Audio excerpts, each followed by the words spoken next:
E aí, pessoal, sejam bem-vindos. Mais um episódio do podcast Arquiteto Digital começando agora. A gente vai discutir bastante aqui nesse podcast, mas antes de qualquer coisa, eu só queria lembrar vocês que a gente está com um grupo de arquitetos digitais no WhatsApp. Então, se você quiser discutir os temas que a gente está sempre falando aqui, ter com quem conversar, a gente sabe que é difícil, né, Manga? Ter com quem falar Isso sobre os aí. assuntos que a gente está trazendo aqui. Às Sair vezes da solidão. a gente se sente um pouco sozinho. Então, se você também está nessa, entra no grupo, a gente está por lá. Começamos o grupo há pouco tempo, então você que estiver entrando vai ser um dos pioneiros aí junto com a gente. Bom, Manga, introduzindo aqui o assunto, então, na última semana a gente conversou sobre lifelong learning. Inclusive, recomendo que todo É mundo isso aí. assista o episódio 2 do podcast, que a gente falou muito sobre essa coisa de você se manter aprendendo. E hoje eu quero começar com uma provocação para a gente partir daí, que é a coisa de o seu conhecimento tem data de validade. Às vezes a gente se empenha muito para aprender uma coisa, mas chega em um determinado ponto que pode ser que aquilo não seja tão útil. E eu acho que é um problema recorrente na vida do arquiteto, porque às vezes a gente se prende muito em ferramentas, a gente se pega aprendendo coisas, fica preso a elas e quando a gente vai ver já tem muita coisa nova no mercado. É isso aí, cara. Bom, e aí, pessoal do PJA, tudo bem? Estamos aqui com mais um episódio do Arquiteto Digital e essa provocação que você trouxe aí, Pedro, é sensacional, porque não é que o conhecimento não vale nada, né? Eu penso que o conhecimento tem prazo de validade, porque a todo momento, como você disse, surgem coisas novas. E como você se mantém relevante num mundo que muda tão rápido, cada vez mais acelerado, né? Então, você está conectado com a capacidade de poder aprender de novo, e essa foi a pauta do nosso último podcast, foi disso que a gente falou, né? É importante agora, você como arquiteto, e você também já sabe que precisa aumentar, ou pelo menos dar uma acelerada aí no seu repertório tecnológico, agora entender um pouco mais sobre tecnologias emergentes, cara, na arquitetura. Então, Uhum. acho que isso também te tira do ponto A e te leva para o ponto B. Aí também muda um pouco a história de como você se posiciona no mercado quando você começa a conectar os pontos entre as tecnologias que existem hoje disponíveis para o arquiteto utilizar. E curiosamente, cara, não sei se você já pensou isso, Pedro, já observou isso, cara? Quando você pensa em tecnologia, quando o arquiteto pensa em tecnologia, ele pensa no canteiro de obra, ele acaba não pensando na produção dentro do próprio escritório, como é que ele se conecta com isso, né? Então, como é que a indústria está com a tecnologia, como é que o canteiro de obra usa a tecnologia para trazer soluções construtivas, mas ele não pensa na tecnologia como objeto, como ferramenta de produção, né? E a gente teve uma grande convergência, cara, de tecnologias depois da pandemia, que é a convergência? Várias tecnologias que já existiam, já estavam no mercado, mas elas não tinham uma capacidade de se conectar entre si. E depois disso houve a coisa acelerou de uma forma que a gente avançou muito na questão da internet, do sinal, da distribuição de rede, capacidade de upload e download, né? Isso conectou o que? Os hardwares, desconectou os dispositivos, né? As máquinas ficaram com uma conexão e os softwares também evoluíram bastante, e tudo isso conectado uma coisa com a outra trouxe várias soluções novas para o mercado. E eu tenho certeza que você está aqui no programa, você vai ver coisas aqui que talvez você ou não tenha ouvido falar ou não tenha se aprofundado nem um pouquinho para entender do que a gente está falando. Agora você vai ter essa oportunidade aqui. Ô Manga, e por que você acha que o arquiteto, quando pensa em tecnologia nesse mercado de arquitetura e construção, ele olha para a construção, ele não olha para a arquitetura em si? Cara, eu penso porque o nosso método de construir é muito artesanal, né? A gente saiu muito na frente, lá na década de 40, 30, 40, 50, né? A gente avançou muito com a questão do concreto armado, né? O uso do aço e o concreto como uma massa, uma forma que você podia moldar qualquer coisa. O Niemeyer fez muito bem isso, mostrou isso para o mundo, né? E a gente olha para as nossas construções com o quê? Colher de pedreiro, esquadro, régua, desempenador, prumo de nível. Então, quando aparece alguma coisa legal para o canteiro de obra, a atenção do arquiteto vai para aí. Então, muitas vezes, o que é um tijolo ecológico novo, é um piso com maior formato, com mais resistência. Mas aí você pensa, pô, como é que eu instalo uma placa de porcelanato que mede 2,20 m por 3 metros de altura, um pé direito? Pô, não é igual uma cerâmica de 40 por 40, o cara vai lá e assenta, né? Precisa ter tecnologia para transportar, para levantar, para colar. Então, o arquiteto está olhando muito para isso, né? Então, de certa forma, ele está próximo da construção, mas está distante do método, do como produzir tecnologia. Não sei se eu fui claro aí, acho que deu para captar, você entendeu? Não, deu para entender, mas eu acho que um pouco disso também entra na questão do arquiteto já se ver como algo tecnológico.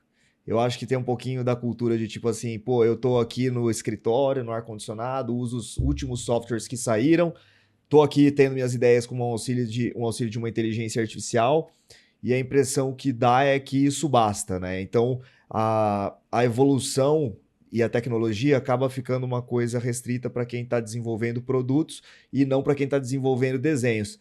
Um pouco do que eu acho que a gente tem que tentar fazer aqui com quem acompanha o podcast é mostrar para eles que dá para ser mais produtivo e dá para embarcar mais tecnologia no desenvolvimento do desenho em si também. É isso aí. Você não precisa. Você, obviamente, a gente vai falar bastante disso e até trazer alguns exemplos sobre a tecnologia aplicada à construção, mas ela não é algo exclusivo disso. Para você embarcar essa tecnologia lá na ponta, né, a hora que a coisa vai começar a sair do papel, o seu projeto já tem que entender essas tecnologias e, de preferência, já ter se adaptado a elas a partir da fase de concepção. Total, mas eu acho que aí, isso aí que você trouxe é legal, mas você já está num ponto de um arquiteto mais tecnológico, né? Porque a gente tem que lembrar aqui que tem arquiteto que, na realidade, não tem intimidade ainda nem com a inteligência artificial, né? E alguns, inclusive, que são contra a inteligência artificial, né? Pensam que a inteligência artificial, na verdade, desvaloriza o trabalho e a produção do arquiteto, é uma fraqueza, quando, na verdade, é uma força. Mas o que você falou foi legal, que é o seguinte, que é você entender que o que você produz precisa estar conectado com o canteiro de obra. É isso. Né? Exatamente. E o cara está com a visão do quê? Está com a visão só do produto pronto. Ou seja, o trabalho da produção dele é uma coisa e o que é executado lá artesanalmente é outra coisa. E sempre está errado, sempre dá problema, né? Na construção. Então, isso é legal. Então, temas que a gente traz hoje aqui para discutir, um deles, para começar a falar disso, porque quando a gente fala de tecnologia no escritório do arquiteto e tecnologia no canteiro de obra, a gente não pode deixar de falar do escaneamento 3D, cara, que é o quê? Que é o levantamento de campo com um scanner, com nuvem de pontos. Uhum. Você já fez algum teste usando? Não, na verdade eu só uso isso hoje. Seus levantamentos hoje são todos feitos com escaneamento 3D? Todos feitos com escaneamento 3D. Eu já faço isso, cara, tem 3 anos. Tem 3 anos que eu faço isso. Porque eu detectei ao longo da carreira dois problemas com o levantamento de obra. Um é a falta de assertividade. Sempre dá pau, sempre tem um problema. Principalmente quando você está fazendo projetos que estão em outro estado, outra cidade. Algo que vai lá fazer o levantamento, tirar a medição, esquecer uma medida. Como é que faz? Já era. Pede para o cliente tirar. Então, como é que faz? Esse já é um problema. Então, o escaneamento 3D ele já elimina o problema pô, esqueci uma medida. Um ponto.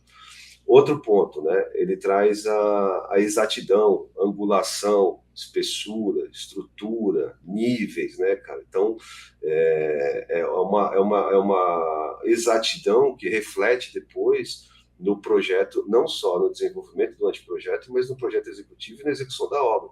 Porque a gente sabe que tem muito problema de angulação, de nível, de estrutura, que você muitas vezes não consegue tirar visualmente, manualmente, com levantamento a lápis, né? No papel com lapiseira, não dá para fazer isso. Quando a gente conecta isso com o universo BIM, quer dizer, quando você escaneia um ambiente, né? Uma construção, uma estrutura para iniciar o projeto, cara, você exporta isso para o Revit, você exporta isso para o AutoCAD, você exporta isso para o SketchUp. Então, o que você ganha com o escaneamento 3D? Ó, conta no dedo aí comigo. Você ganha o quê? Assertividade, produtividade, porque ao invés de você ter dois trabalhos, que é medir a mão e depois desenhar em 2D e depois modelar em 3D, cara, então você ganha em horas de trabalho, otimiza o escritório. E a terceira coisa, você tem um arquivo final que você consegue utilizar ele em diversos softwares, né? Através do BIM, diversos softwares para poder conectar. Então você já sai com o projeto, cara, eliminando margens de erro. Então não dá nem, pô, dá para calcular essa vantagem? É muito grande. Muito. E a gente sabe que muitos dos erros de projeto, às vezes, já começam na fase de levantamento. Algo que você, alguma medidinha que você tirou errado ali, ou um detalhe que você esqueceu de pegar e ali acaba sendo importante depois na fase de marcenaria. E o que eu acho legal disso é que o primeiro exemplo que você trouxe é logo na fase inicial, né? Então a gente começa a construir uma história aí de talvez passar para a galera a tecnologia embarcada em todas as fases do projeto. E o Isso. escaneamento ele começa mesmo antes do projeto começar. Você está iniciando o seu projeto fazendo uso da tecnologia a seu favor. E por que você acha que isso não é tão disseminado? Não é conhecido dois problemas. Tem aquela questão do arquiteto tradicional, né, que é aquele que a gente já falou várias vezes isso aqui, mas não tem como fugir. Mas é o cara que está na zona de cegueira, então a vida inteira ele sempre fez levantamento à mão, e aí você que está saindo da universidade, vai ser formado, vai trabalhar no escritório desse cara, e você faz o quê? Vai fazer levantamento à mão. Então é uma cadeia que você vai evolutiva de falta de tecnologia, né? Uhum. Teoricamente, o mais experiente deveria estar passando a última tecnologia para frente e educando o mercado. Acho que é um compromisso profissional, né? Que o arquiteto deveria ter, e eu adotei isso também no meu escritório por uma dessas razões, além de todas as que eu já falei aqui, que é entregar para quem trabalha, quem colabora comigo nos meus projetos, o cara já começa no mercado já também conectado com a tecnologia de ponta. Aham. Então tem que fazer. Aí o que eu penso? Outro dia eu estava num grupo de WhatsApp de arquitetos aí, e isso eu vou falar para você que está ouvindo a gente aqui, ó, e eu vi um cara que estava oferecendo serviços de levantamento. Quando eu olhei aquilo à primeira vista, cara, eu falei, porra, que legal, o cara tá, ele viu no mercado uma necessidade, o que ele faz? Pô, o Pedro tem um escritório, uma obra em Campo Grande, né? Só que o Pedro não está em Campo Grande, está em São Paulo. Eu preciso fazer esse levantamento lá. Pô, esse cara vai lá e faz o levantamento para mim. Então eu não preciso de um cara da região. Pô, você pagar passagem para o cara? Depende do tamanho do projeto. Pô, se eu não posso mandar esse cara, eu contrato alguém, um escritório de arquitetura lá na região, para fazer esse levantamento para mim. Legal? Legal. Então a gente está falando de contratar serviço. Só que ao invés de você vender um serviço manual e com falta de assertividade e lento, que dá trabalho para você fazer, se a pessoa, se você pudesse ter um iPad, por exemplo, com um sensor de escaneamento 3D, cara, que você vai lá, escaneia essa obra, esse ambiente, esse espaço, converte esse arquivo para um software de desenho, ou 2D ou 3D, né? E entrega para o teu cliente já esse serviço, ó, cobrei X para fazer o levantamento. O cara já recebe, cara, a modelagem do ambiente para começar o projeto. E aí você está no mercado aí paralisado, dizendo o seguinte, pô, estou infeliz, não estou vendo opção de mercado, não sei como evoluir na carreira. Só isso é uma oportunidade de trabalho. Nossa, total, velho. Só isso. Vem. E eu tenho escutado muito a coisa da tecnologia substituindo o arquiteto. Sim. O medo da inteligência artificial começar a projetar e fazer o que a gente faz. Mas. E eu gosto bastante de passear pelos nichos, né? E a mesma conversa que a gente está tendo na área de arquitetura, da inteligência artificial substituindo o arquiteto, os desenvolvedores estão tendo na área da programação. Então, tem algumas vertentes que dizem que a IA vai substituir os desenvolvedores. É software fazendo software.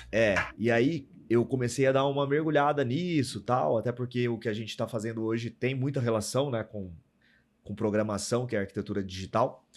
E aí eu comecei a dar uma passeada, né, pelo nicho de programação, olha onde a gente vai parar. E eu vi um vídeo de um cara falando sobre essas últimas atualizações do Nano Banana, que a Sim. gente usa muito para fazer imagens, né, e fazer alterações de projeto, e é um puta avanço. Só que ele estava falando disso, dele aplicado à programação. E ele estava mostrando, né, as novas features ali do Nano Banana e mostrando para a galera, gente, o que eles estão fazendo é focado no programador. Eles não estão lançando essas atualizações para substituir o programador. Agora vem cá e deixa eu te mostrar como que você usa essas novas atualizações sendo um programador. Ele vai lá e constrói uma interface de um aplicativo usando inteligência artificial, buscando logo de empresas ali, né? Eu não lembro o exemplo exato que ele dá ali. Mas em poucos instantes ali, num vídeo de 15 minutos, com poucos cortes, o cara fez a tela de um aplicativo. A gente passa pela mesma coisa, na minha opinião.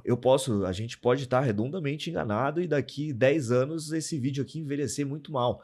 Só que o que eu vejo hoje é um auxílio muito grande das tecnologias no nosso trabalho. E é legal a gente pontuar bem o que você está falando, porque às vezes soa como uma coisa meio high-tech demais, até meio futurista.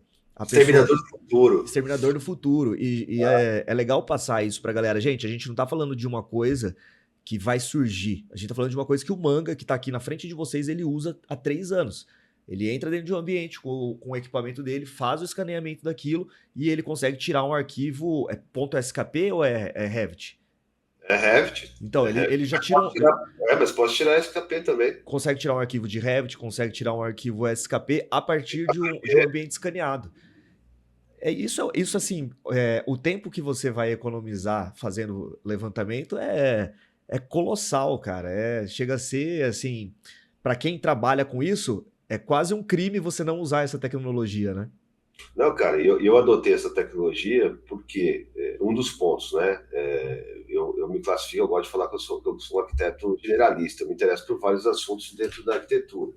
Então, eu acredito que o arquiteto, isso aqui é polêmico, hein? Pega Vixe, essa. não vamos ser cancelados no terceiro episódio já. Essa aqui é polêmico, né? Eu não gosto de arquiteto, não é que eu não gosto de arquitetos, eu não gosto do arquiteto como um especialista, porque eu acho que a arquitetura é uma coisa tão ampla e é tão divertido você explorar várias áreas, cara, para você se fechar numa caixinha e dizer eu só faço isso dentro da arquitetura. Né? É nesse ponto que eu quero dizer, do arquiteto especialista, né? Uhum. Mas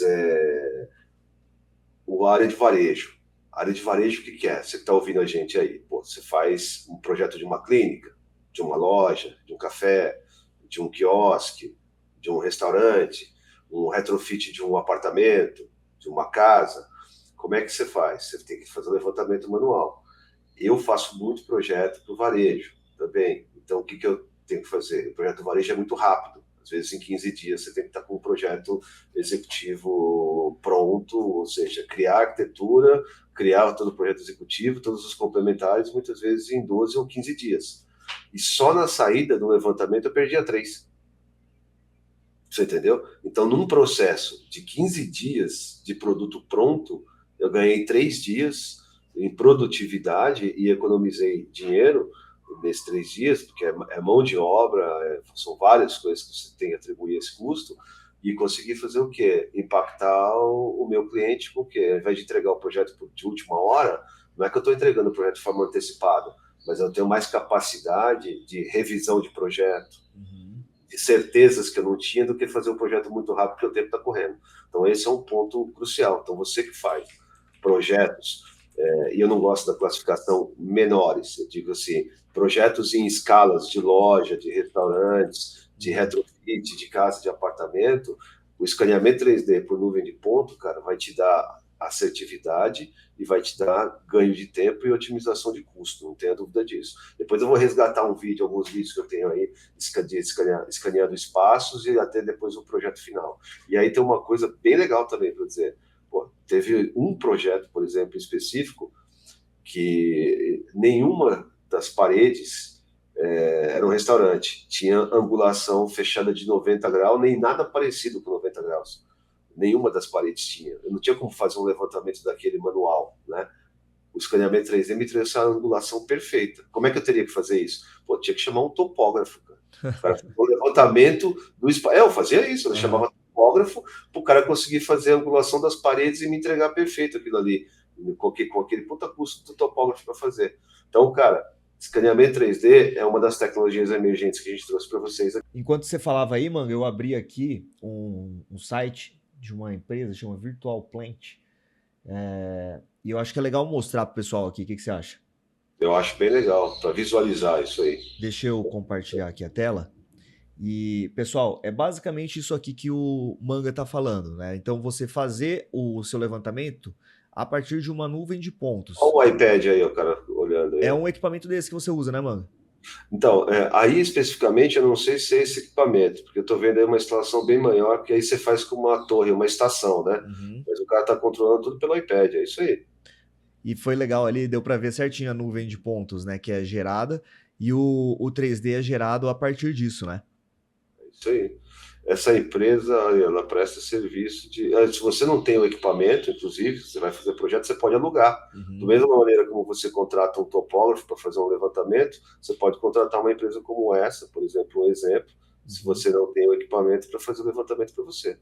Legal, cara. Isso é só. Eu comprei o equipamento porque eu calculei a vantagem de ter ele comigo versus o volume de trabalho, versus o tempo que eu ia usar.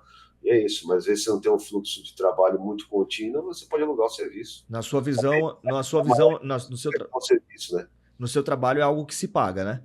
No meu trabalho é algo que você paga. Já se pagou. Não, e a gente tá falando só do. A gente não entrou nem na parte de projeto ainda, né? A gente tá falando da fase de anteprojeto. A hora que você tá tirando as coisas extraindo as informações para começar o projeto. Se a gente já avançar um pouquinho mais, a gente aí vem aquela palavrinha, disrupção. Exatamente. Disruptou como você começa o projeto. Você já começa o projeto com a estrutura modelada. Puta, isso é muito legal, né, cara? Você focar só na sua criatividade, sem a parte burocrática. Total. E aí a gente pode avançar, então, falando da internet das coisas, que é a próxima tecnologia que a gente pode abordar aí com a galera. IoT, é isso aí. Eu gosto muito desse tema, cara, principalmente quando a gente está pensando em parametria, em softwares e pensamento paramétrico, né? Porque a gente está pensando em arquiteturas que sentem e respiram, né? Que aí você fala, pô, esses caras são malucos, estão falando de prédio que sente e respira, né? Mas é isso, a arquitetura com tecnologia embarcada de dados, ela consegue ler, né? Clima, som, conforto, desempenho, é a simulação da construção, né?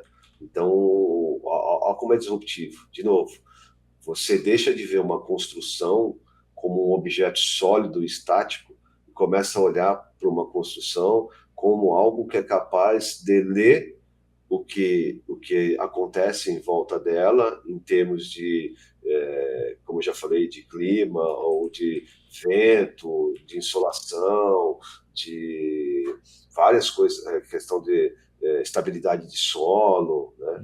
Você consegue ler tudo isso, transmitir isso através dos dados, e esses dados alimentam aquela estrutura, ela se comporta a partir daí. Por exemplo, vamos pensar num brise.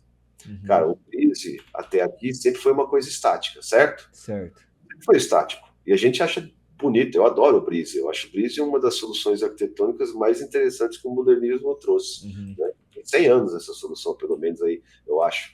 Mas deve estar por aí.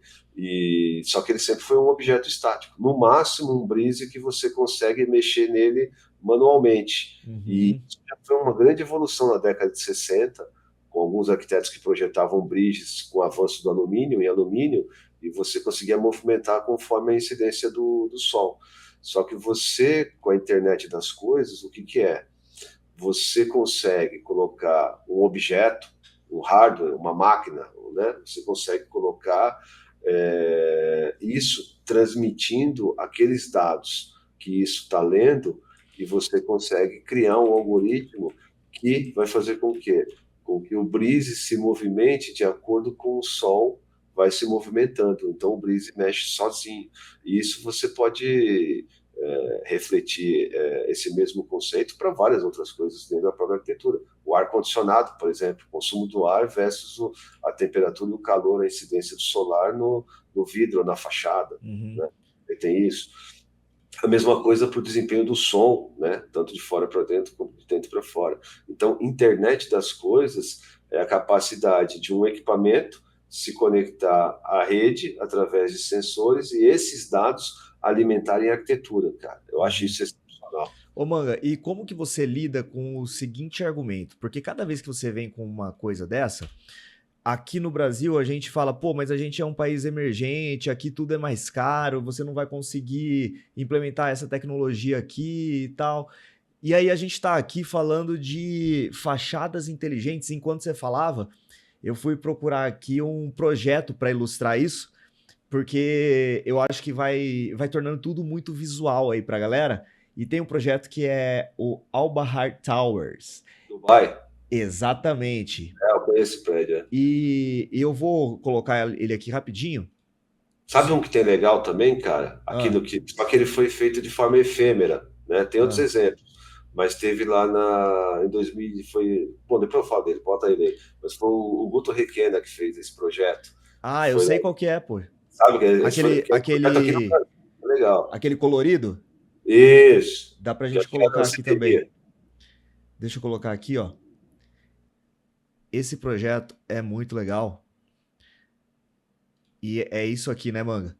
É isso aí. Então a gente está falando de um prédio que esses brises, eles abrem e fecham, galera, de acordo com o horário do dia e com a forma que o sol tá batendo na fachada, né? Aqui ele tá explicando um pouquinho mais de forma conceitual como que funciona, mas tudo isso aqui passa pelas tecnologias que a gente está abordando com vocês aí nesse podcast. E tudo que a gente está falando também nos outros episódios. Aqui, poxa, isso aqui com certeza é feito usando uma lógica ali de Rhino e Grasshopper que mantém esse algoritmo funcionando. Total, 100%, cara. E aí você olha isso aí e você pensa que é uma coisa muito distante, né? Mas não é, cara. A gente já tem. Só que o que acontece? Quem sai na frente utilizando isso aí, né? Os grandes empreendimentos, porque tem mais capital para poder fazer. Mas o que eu queria te falar que é legal de fazer isso aí. Por exemplo, como é que eu uso, né? Muito disso da inteligência da internet das coisas. Por exemplo, um projeto para o varejo. Quando eu vou desenvolver um layout, cara, vai tocando aí quando tá falando isso aí, que é exemplo. Quando você vai fazer um layout, cara, você consegue capturar os dados da movimentação das pessoas. Com isso, o que isso faz? Isso otimiza o layout, porque você consegue detectar quais são. Vamos pensar no supermercado, vou dar um exemplo, vai. Você tem várias gôndolas, né? Você vai precisar projetar um layout. Você que está ouvindo a gente aí que trabalha em algum escritório, eu tenho um escritório que trabalha com um projeto de loja de varejo. Né? Você vai fazer um layout, você começa por lá. Qual que é a inteligência de um projeto de varejo? Você tem que vender consumo, né? É um produto que precisa ser vendido. E a arquitetura tem um papel fundamental ali para desenvolver. Você tem uma marca que foi construída, mas você precisa fazer com que aquela marca venda através de um projeto arquitetônico, certo? Esse é um projeto de varejo. Pode ser um restaurante, pode ser uma loja, pode ser uma farmácia. Cara. Então, o que você faz? Você, a partir da leitura de dados com a IoT, você consegue detectar o consumidor, as pessoas, o usuário, quais são os caminhos que elas mais fazem dentro daquele ambiente. Setorizando isso, você consegue explorar melhor a exposição de produto.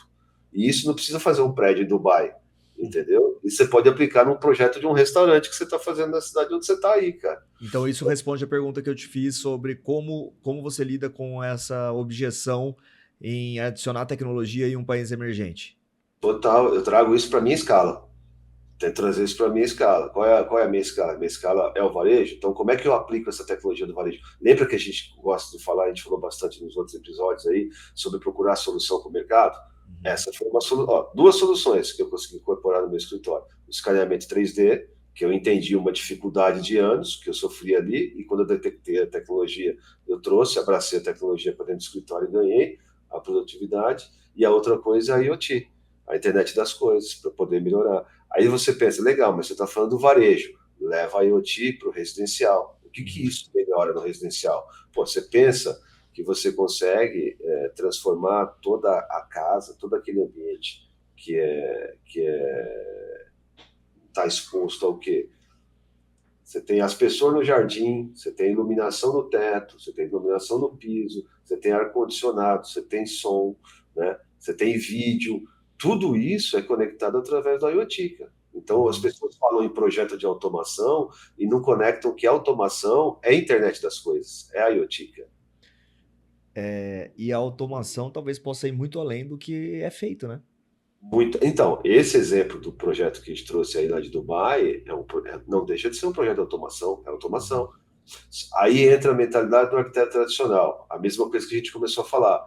Como é que ele olha para a tecnologia e como é que ele olha para a produção dele? Ele olha a tecnologia pronta, mas ele não olha como é que ele desempenha, ele aproveita aquela tecnologia no desenvolvimento do projeto dele. Uhum. Esse é o lance, cara. Tipo assim, você olhar para o seu processo e ver quais são as tecnologias mais modernas e Emergente. emergentes, que é justamente o que a gente está falando nesse episódio, e entender como ela se aplica para a sua escala. Galera, às vezes a gente pode até soar um pouquinho repetitivo aqui, porque eu lembro de ter falado isso no último episódio. Mas no final do dia, a gente vai acabar sempre voltando nisso, porque os exemplos que a gente vai mostrando podem soar muito grandes e muito fora da realidade.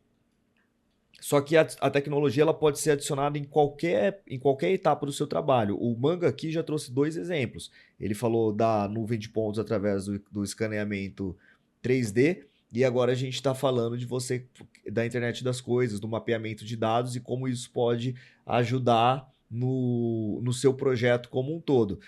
E se a gente quiser ir além, Manga, a gente pode falar, meu, desde a personalização ali dos móveis até, pô, por que não você usar um sistema como esse aqui que a gente acabou de mostrar em um projeto residencial? Você não precisa pegar um projeto e fazer ele inteiro, né, parametrizado ou usar uma solução 100% tecnológica em tudo. Mas em partes é possível você fazer isso. E você já me contou de um projeto que você estava fazendo que foi exatamente dessa forma. Você pega uma parte do projeto e desenvolve ele usando uma tecnologia emergente. Total. Sabe o que eu acho legal? E é com isso que eu me divirto. E eu já falei, cara, se você é arquiteto e você está sofrendo, então não está certo.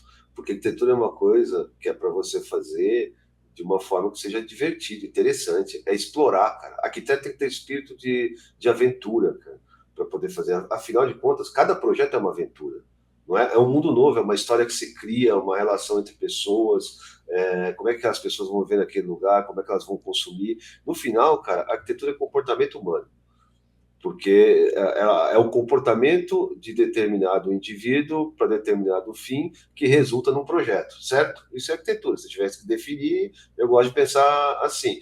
Então, quando você olha para isso, e aí você tem um olhar não do arquiteto tradicional, mas do arquiteto digital, e aí você está conectado com as tecnologias emergentes, você pode começar a despertar o interesse, pegar e fatiar. Pô, vou pegar essa pontinha aqui e vou trazer aqui para o meu mundinho que é pequeno, né? Que eu faço aqui o café da minha cidade, né? E o que eu posso melhorar aqui no café que é o projeto da minha cidade? Ou Para não ser mais um você. projeto de arquitetura, cara. Como é que Desculpa eu te, posso mudar isso? desculpa te cortar, mas é que você deu o exemplo do café e eu lembrei na hora. O Arturo Tedeschi, que é o pai da parametria, vai. Pelo menos do Grasshopper dá pra falar que era. Você, Se eu falar que ele é o pai da parametria, algumas pessoas podem falar, mas, pe- mas Zaha pelo menos Hadid e enquanto tal. literatura, né, cara? Pelo menos enquanto literatura. O livro mais importante é dele. Sim, isso sim. Então, um nome muito relevante no meio do que diz respeito a projetos paramétricos, estudos e tal. Ele desenvolveu um balcão para uma cafeteria e ele fez usando impressão 3D e na resina ele fez com grão, tinha pedacinhos de grãos de café. Então, assim, você tem um balcão impresso em 3D com uma forma orgânica, parametrizada, e a matéria-prima tem Eu a vi ver esse com o produto que você tá, com o Estava projeto que você explicando está pra fazendo. ele.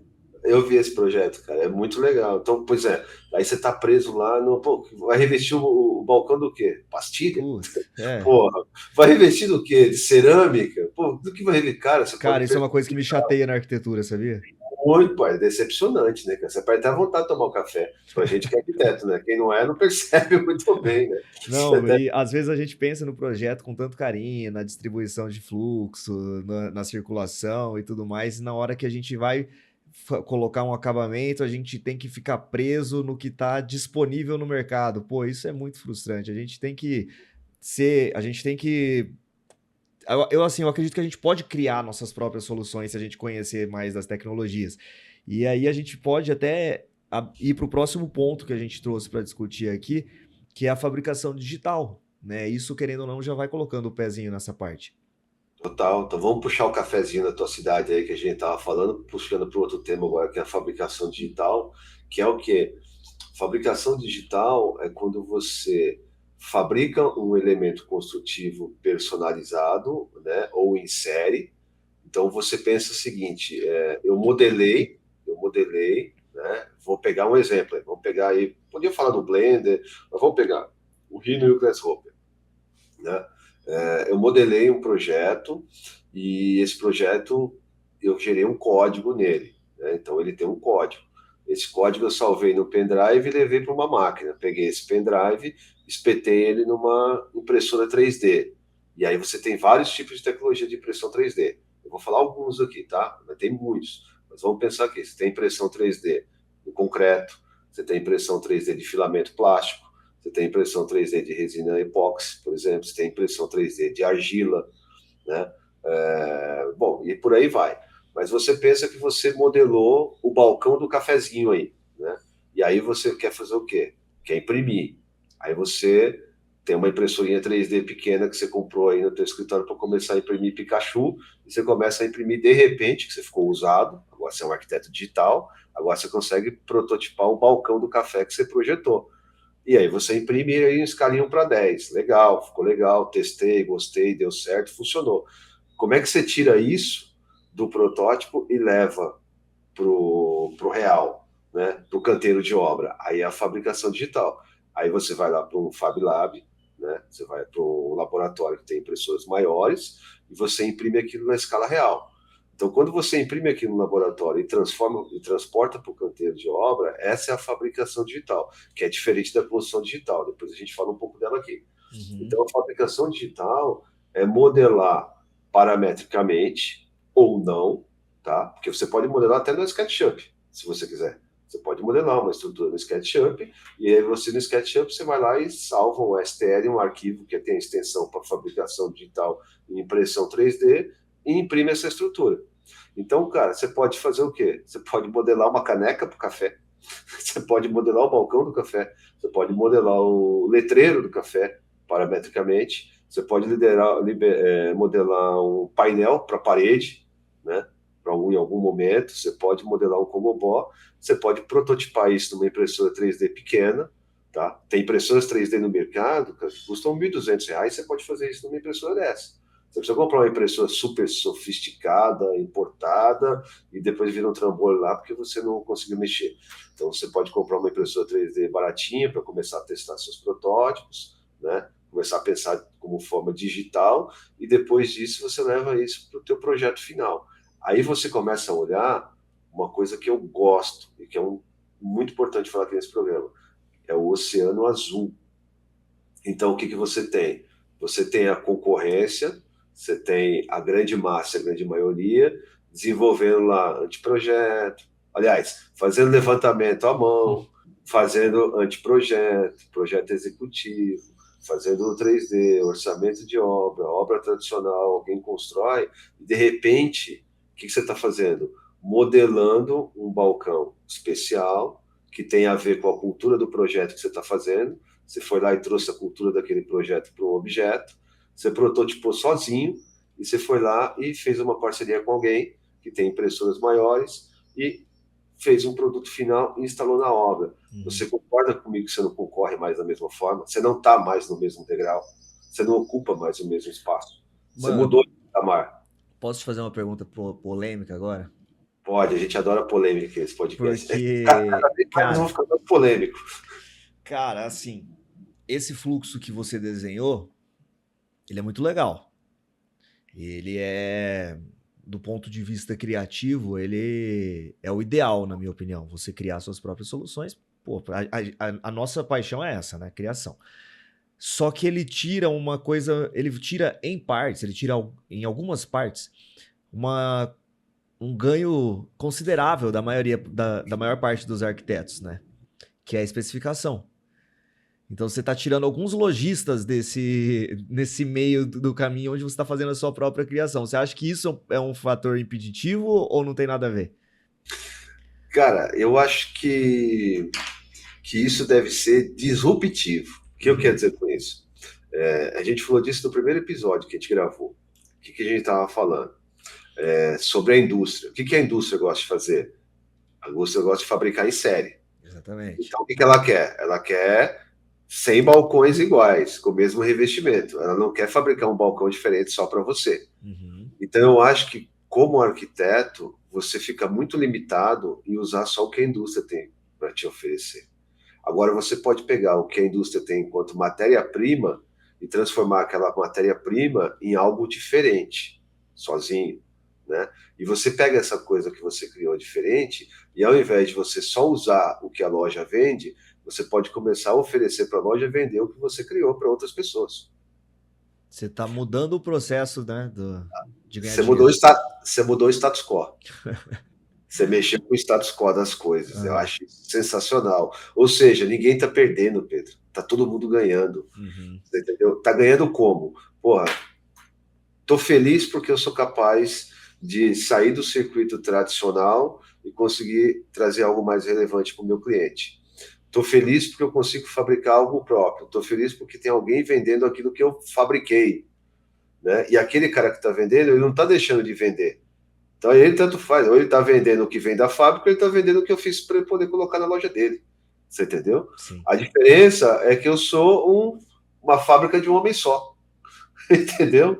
Eu faço sozinho, eu consigo estender parcerias, criar uma cadeia produtiva independente e alimentar o ponto de venda com o meu produto, cara. Ou Uhum. seja, eu não presto serviço só para o cliente final, né? Eu presto serviço também para o lojista e eu também presto serviço para a indústria. Boa, boa, excelente. Deixa eu só compartilhar com a galera o balcão que eu falei. Põe aí.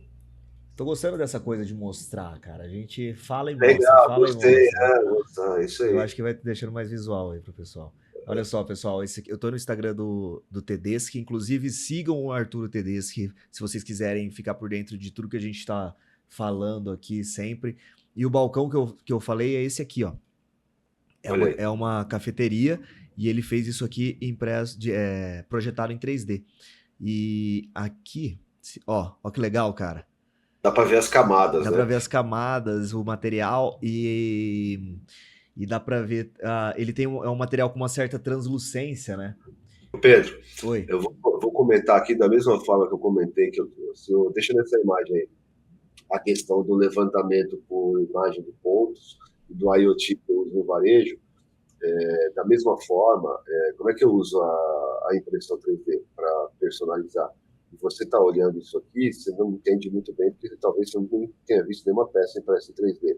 Essas camadinhas que você está vendo sobrepostas aí, a impressão 3D, o que é? É um bico que ele vai imprimindo camada por camada, camada sobre camada. Por isso que ele tem esse desenho e você consegue regular a espessura do bico, se você quer isso mais evidente, como me parece que é isso que ele quis fazer aí.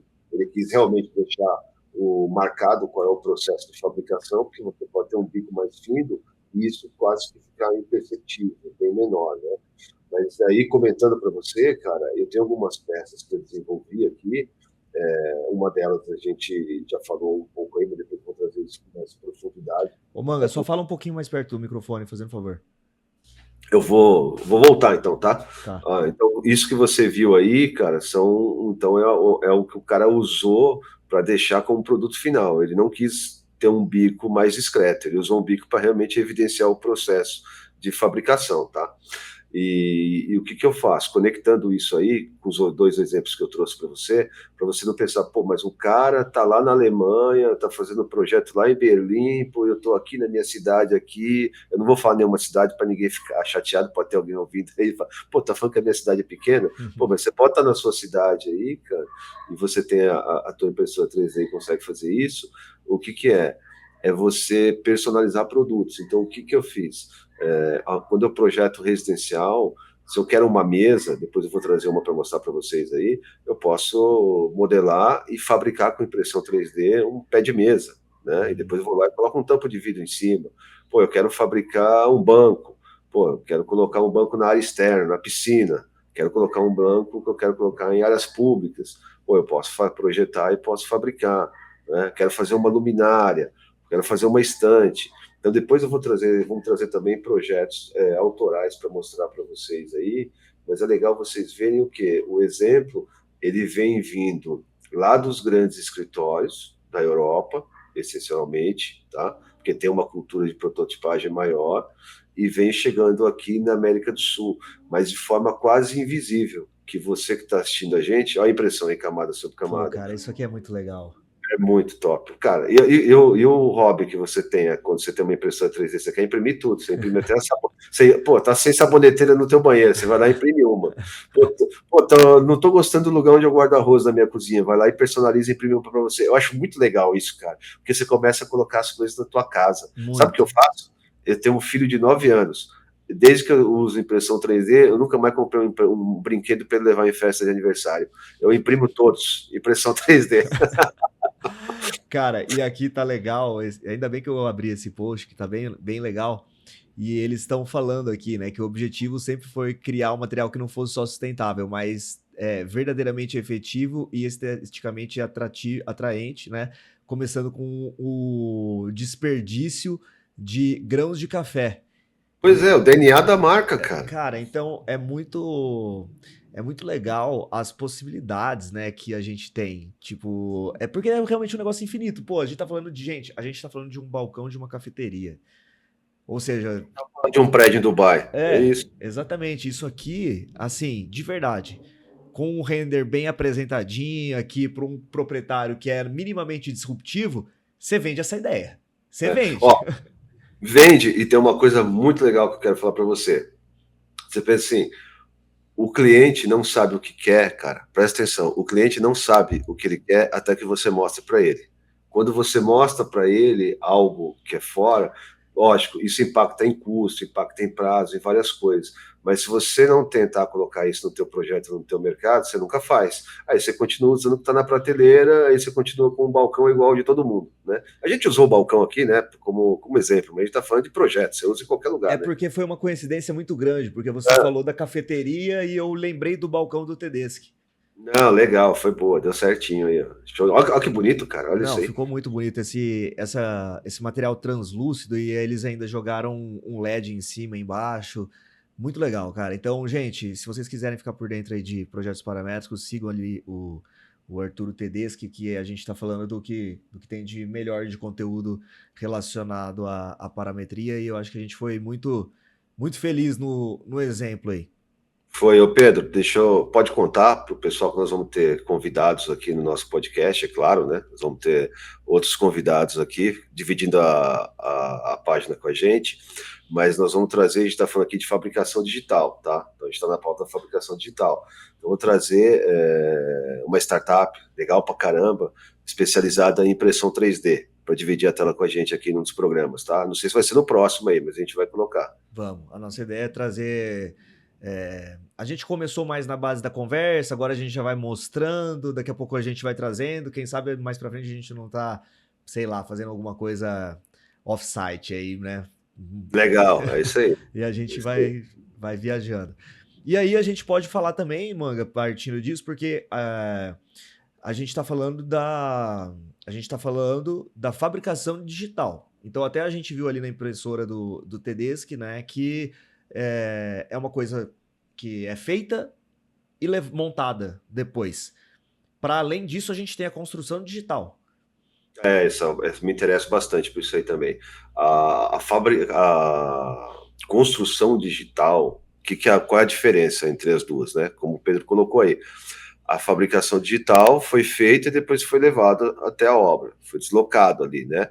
Não necessariamente que você não pudesse fazer lá, mas a fabricação digital em si, ela está mais restrita a peças menores, Ela exige um tá? processo posterior de montagem, né? Isso.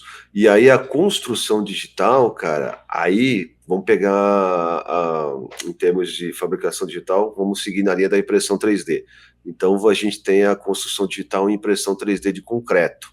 E essa eu posso falar bem porque essa eu já testei muito bem.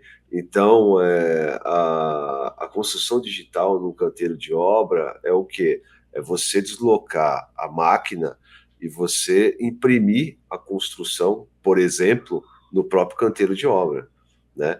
Você pode construir partes separadas e juntar lá mesmo no canteiro, né? Ou você pode construir ela de forma quase que total, até, lógico, o limite dela de uma ponte rolante, por exemplo. Aí você pensa, você sai de uma impressora 3D pequena que você prototipa no teu escritório. Aí você vai para uma impressora 3D maior para fabricar uma peça final. E aí você chega na construção digital, que é você poder imprimir direto no canteiro de obra, já no local. Ou seja, aquilo que você modelou, por exemplo, num software como o Grasshopper ou o Rhino, né? O Blender, o SketchUp, você modelou isso aí, você consegue transferir isso para um arquivo de impressão 3D. Aí isso é o que? É compatibilizado com os parâmetros da máquina que vai imprimir aquilo. Muitas vezes não é só um arquivo final, ele precisa ajustar bico, espessura, altura de camada, e aí você começa a construir. Eu estou, inclusive, projetando uma casa agora, estava comentando com o Pedro aqui, que uma parte dela é impressão 3D de concreto, né? E isso tem gente no Brasil fazendo. Eu tenho feito impressão 3D de concreto de peças de design. Agora eu parti para fazer uma casa em impressão 3D. Não sei exatamente quanto tempo vai levar isso, porque eu ainda estou em processo de desenvolvimento de projeto, não vai dar para mostrar para vocês agora, mas eu quero mostrar para vocês aqui empresas que fazem isso. E a gente tem gente fazendo isso aqui no Brasil. Ô, Manga,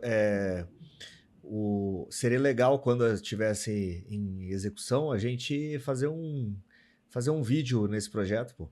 Total. Pô, tem um monte de coisa para mostrar para vocês aí, Aham. né? Bom, vocês estão acompanhando a gente aqui no canal, né? Você viu que a gente está começando no canal, a gente vai evoluindo e é uma conversa fluida.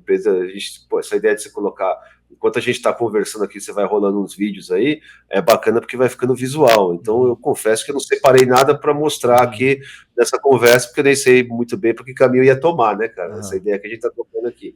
Mas, cara, vê aí, se tem alguma coisa aí na internet que você pode colocar aí, ó. Sim, tem. Inclusive, o que eu queria fazer aqui é o seguinte, Manga. E aí, aquele negócio, você acabou de falar e eu vou corroborar o que você está falando. Eu pensei em, como a gente está querendo tornar cada vez mais visual aqui a coisa, a gente criar um quadro chamado Radar da Arquitetura Digital e a gente Porra, vai trazer exemplos de arquiteturas digitais pelo mundo. E aí a gente vai falando do design paramétrico, inteligência artificial e essa coisa toda que vai encaixar muito bem com o que a gente está falando.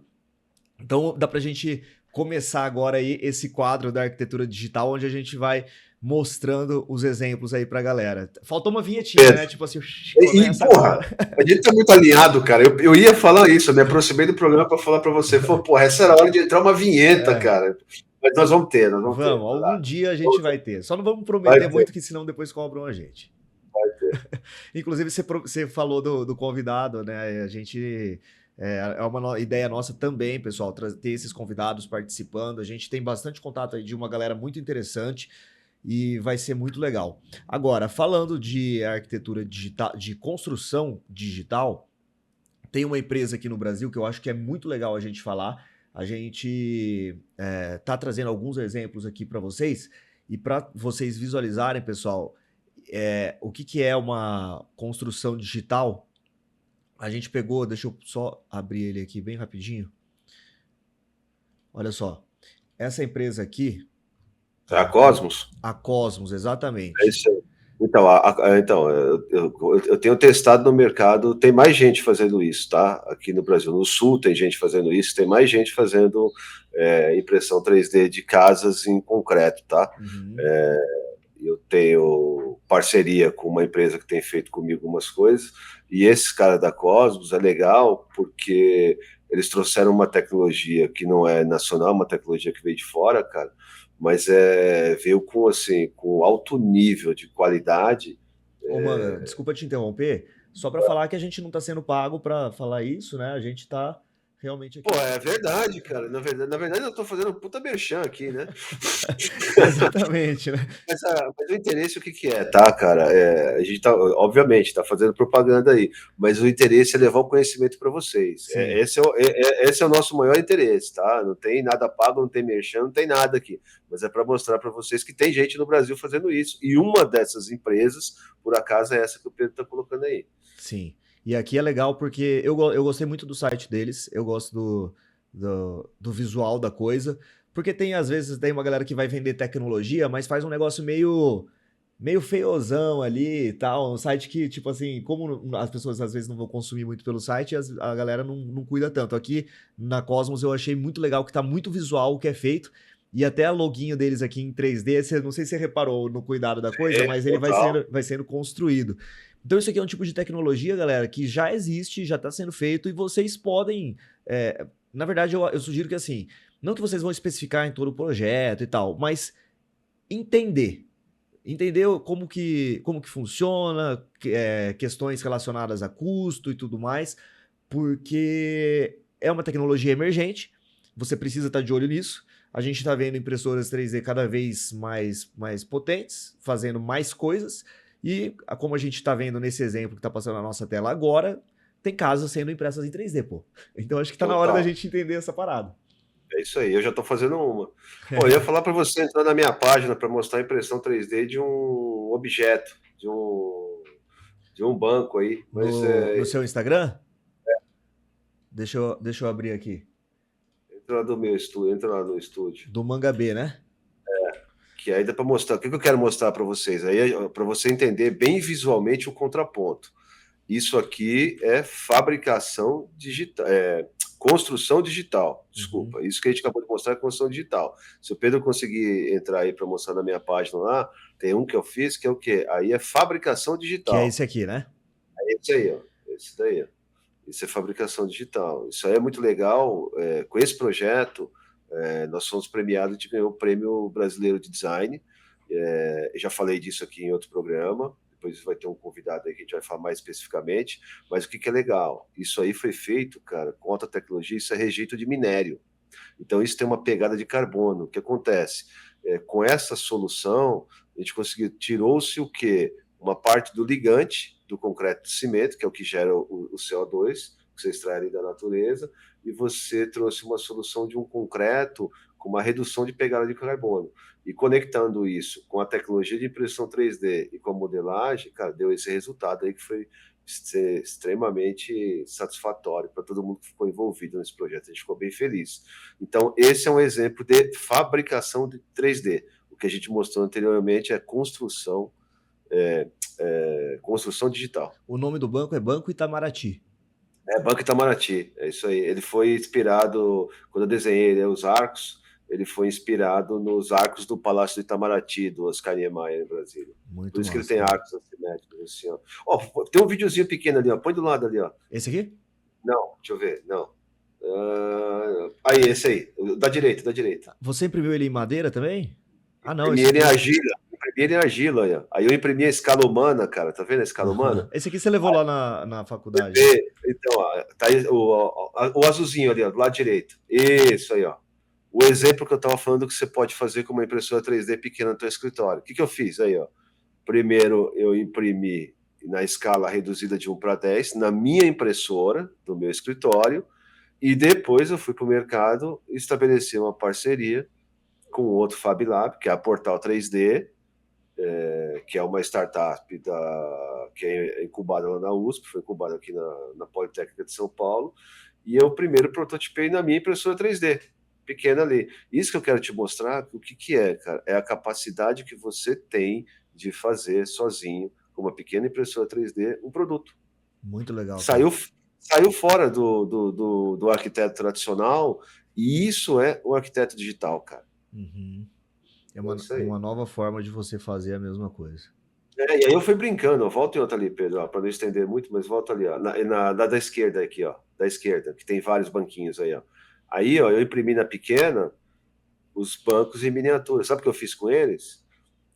Mandei para as principais empresas do mundo corporativo que inauguram e constroem torres de empreendimento para poder colocar nas áreas comuns de convivência dos empreendimentos imobiliários. Você pensa num arquiteto fazendo isso, cara? Isso é um arquiteto startup. Uhum. O produto eu identifiquei no mercado, por quê? O cara só tem o quê? Banco de concreto pré-fabricado. Sabe aqueles banquinhos de praça? Uhum. Aquele banquinho simplesinho? Então Uhum. mudou a história, tá vendo? Nossa, muito legal, cara. Eu acho que ficou muito ilustrado Essa ficou, o que a gostei gente está também, ficou falando. bom. E ainda fiz o merchan da minha página aqui. Não tem problema. A gente está fazendo vários merchans gratuitos nesse podcast, né? Tá beleza. O importante é levar informação para vocês, é isso que a gente Quem sabe alguma hora alguém não resolve pagar a gente. quer. É isso. Exato. Esse é o arquiteto startup. Não, mas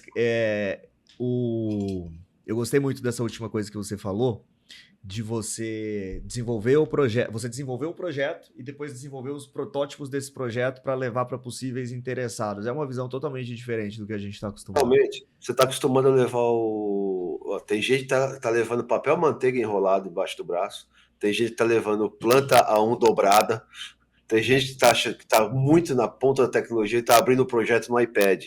O que a gente está mostrando para vocês aqui é essa diferença do arquiteto digital e do arquiteto tradicional. Não é Você só, entendeu? não é, às vezes a pessoa acha que vai colocar um óculos de realidade aumentada na cara do cliente e tá sendo tecnológico, né? Que é outra coisa Pois que a gente é. pode falar, que é a realidade aumentada. Eu acho que eu já tive algumas experiências de apresentar projetos em passeio virtual, mas eu ainda não acho que a gente está no que pode se considerar como ideal para isso. Porque eu acho que a coisa do óculos é uma coisa meio desajeitada ainda, de você colocar no cliente. Então eu gosto de fazer na TV. O que você acha?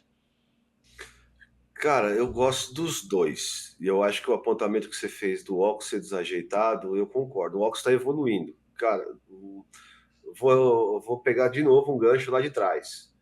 Eu trouxe para o meu escritório nuvem de pontos, trouxe a impressão 3D para o escritório, trouxe a IoT para o mercado de varejo, né, testando o mercado residencial. E o óculos de realidade virtual, eu comprei o MetaQuest 2, cara, em 2022, 3 anos também, 3 anos atrás. E eu comecei a testar. Primeiro para poder, estava naquela onda do metaverso e eu queria saber qual que era. Então eu, na verdade, trouxe o óculos de realidade virtual porque eu estava olhando para aquela hype do metaverso. Mas aí passou o hype e é o que é legal falar. Porque tem muita coisa que não é disrupção, é distração. Você tem que tomar cuidado. Uhum. O metaverso, por exemplo, foi uma distração. Só que quando ele passou, ele deixou outras bases sólidas, né? Então, o que você tem? Você tem o dispositivo, que foi criado para aquilo, que é o óculos. Mas o óculos, hoje, na verdade, ele trouxe embaixo, vamos pensar assim, camadas, né? O que ele traz? Ele traz mais agora a realidade aumentada do que a realidade virtual, no meu ponto de vista.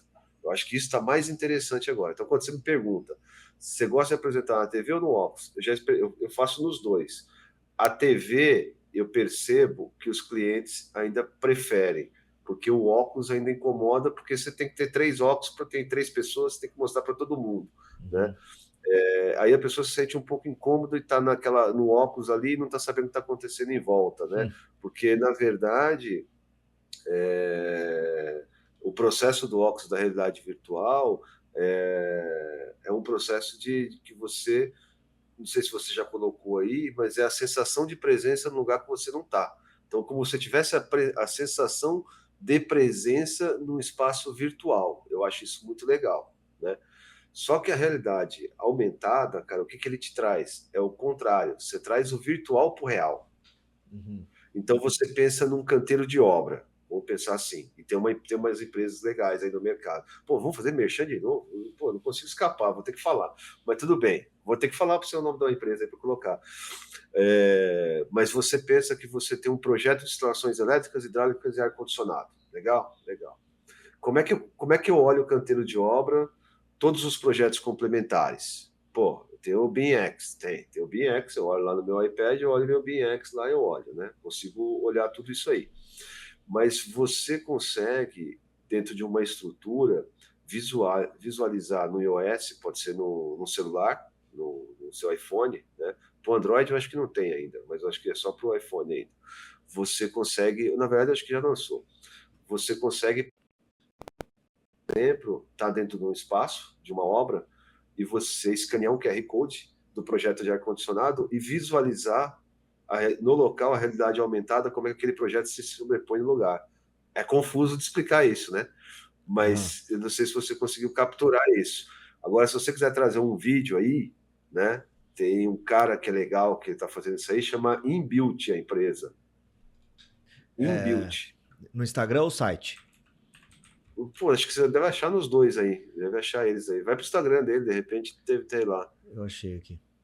Achou? Coloca isso aí pra galera olhar. Tá meio lento aqui para abrir, mas deixa eu ir no Instagram então. Aí você vai conseguir visualizar o que eu tô falando. Enquanto você está procurando aí, então, estou falando disso na questão da realidade aumentada, né? E na realidade virtual, o interessante é criar os gêmeos virtuais, os gêmeos digitais. Uhum. Deixa eu compartilhar aqui que eu achei, tá legal de mostrar mesmo. Dá para ver aí? Dá, olha que legal. Então aqui, explica pra gente. Aplicativo. Aí aqui tá legal, ó. Você sobrepõe as informações, né? Isso, olha aí. Não tem um videozinho aí? Não tem. Ah, tem aqui, ó. Tem um vídeo esse cara aí, ó. Aumenta aí. Cara, nós estamos campeão do Merchan, hein? Mais do que o Milton Neves, que era o campeão do Merchan. Mas tudo bem, a galera tem que ver do que a gente está falando aqui, ó. Esse programa é informativo, né, cara? A ideia é essa, meu. Você quer deixar de ser um arquiteto tradicional e ser um arquiteto digital, você tem que conhecer o mercado. Tem que saber quem está fazendo as coisas, para poder conectar os pontos. Como é que é a palavra, Pedro? Connect the dots. Connect the dots. É isso aí. A gente mostra aqui. Se em algum momento alguma das empresas acharem legal, a gente segue, né? Mas aqui a gente está vendo, então, a coisa da digitalização, né? Da sobreposição. O vídeo, as instalações, cara. O cara tá vendo em loco as instalações. Onde é que tá passando conduíte, onde é que tá passando tubo de hidráulica. Olha lá. Fazendo marcação. Cara, a gente falou aqui, ó. Nós falamos aqui sobre escaneamento 3D, sobre IoT, sobre fabricação digital, construção digital, sobre realidade virtual e aumentada. Pô, tá uma potência esse programa aqui, vai. Você que tá no mundo tradicional aí. Mas rapidão, chega de fazer propaganda também, né? Tira aí. Vai, chega. Pô, não tô pagando nada. Não, tô brincando, é legal, é muito legal mesmo. Eu acho que. Só que é aquele negócio assim. As coisas, às vezes, que nem você falou, ela começa lá no metaverso e todo mundo achando que vai viver ali um jogador número 1, né? Você já assistiu o jogador número 1, o filme? Claro. A galera tava achando que ia virar aquilo, a gente ia virar uns NPC e tal. Aí a gente pega aquela tecnologia e vai adaptando, e aí aparece um empreendedor que nem esse cara e coloca ela para uso na construção civil. Pô, a gente tem um negócio super legal que surgiu de uma coisa que muitas vezes não foi tão legal como a gente imaginava. Então, normalmente é assim que as coisas surgem. É que nem, sei lá, se a gente for falar de tecnologia aplicada a carro, a galera que tá correndo Le Mans lá, tá lá fazendo carro para correr 24 horas, desenvolvendo freio para aguentar você frear a 300 km por hora. Aquela tecnologia depois vai chegar no Peugeotzinho, que vai andar 50 por hora, parar a cada 300 metros ali. Então as coisas começam assim, elas... A galera da Peugeot não vai ficar feliz, não. A gente também tá com muita autoestima, né? Calma lá. Mas começa assim, né? Começa ali com uma viagem, começa no prédio de Dubai que tem o Breeze interativo e depois a gente vai adaptando isso. As tecnologias elas vão ficando mais acessíveis. O que é importante é a gente estar sempre de olho para, de repente, as pessoas que estão com a gente aqui serem as pessoas que vão criar essas soluções. Eu acho que no final das contas a gente tem que motivar isso na galera que está acompanhando, né? Tipo, beleza, existe a solução, existe a tecnologia que permite aquela solução. O que você pode fazer? O que você pode criar no nicho que você está hoje? Porra, perfeito. Você chegou num ponto aí de convergência. Como a Aham. tecnologia convergiu, você convergiu todos os temas aqui. Mas, pô, não sei se você assistiu aqui o episódio um, se você assistiu o episódio 2, ou você está chegando agora e está entrando aqui, caindo aqui de paraquedas no episódio 3 aqui. Mas o lance do arquiteto digital é impactar na valorização do arquiteto como profissional. E como é que a gente impacta nisso? Trazendo para vocês aqui no canal tecnologias emergentes, que são algumas que a gente falou aqui, tem muito mais coisas para falar.